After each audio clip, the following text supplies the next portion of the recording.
BNP ক্ষমতায় গেলে খাল খননের মাধ্যমে কৃষি বিপ্লব ঘটবে এমন মন্তব্য করেন খুলনা ৪ আসনের ধানের শীষের প্রার্থী আজিজুল বারী হেলাল। বিস্তারিত জানাচ্ছেন হাফিজা খানম।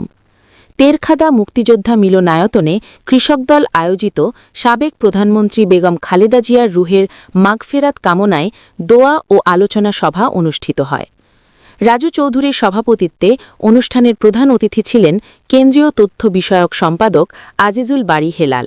তিনি বলেন, বাংলাদেশ জাতীয়তাবাদী দল বিএনপি সরকার গঠন করলে তারেক রহমান যে নির্দেশনা আমাকে দিয়েছেন, সমগ্র বাংলাদেশে খাল খনন করা হবে। আমার নির্বাচনী এলাকায়ও খাল খননের মাধ্যমে কৃষি বিপ্লব ঘটবে। বেগম খালেদা জিয়া আজ সকল দল ও সকল ধর্মীয় মানুষের কাছে এক ঐক্যর প্রতীক। তার রুহের মাগফেরাত কামনা করছি। দোয়া মাহফিলে উপস্থিত ছিলেন জেলা বিএনপির সদস্য শেখ আব্দুর রশিদ, জেলা স্বেচ্ছাসেবক দলের আহ্বায়ক আতাউর রহমান রনু, জেলা কৃষক দলের সদস্য সচিব আবু সাঈদ, উপজেলা বিএনপির চৌধুরী কাউসার আলী, ফখরুল ইসলাম বুলু চৌধুরী, মোল্লা হুমায়ুন কবির, রেজাউল ইসলাম রেজা, মুহাম্মদ রয়েল, সোহাগ মুন্সি, শামীম আহমেদ রমিজ, সাব্বির আহমেদ টগর সহ সহনেতৃবৃন্দ।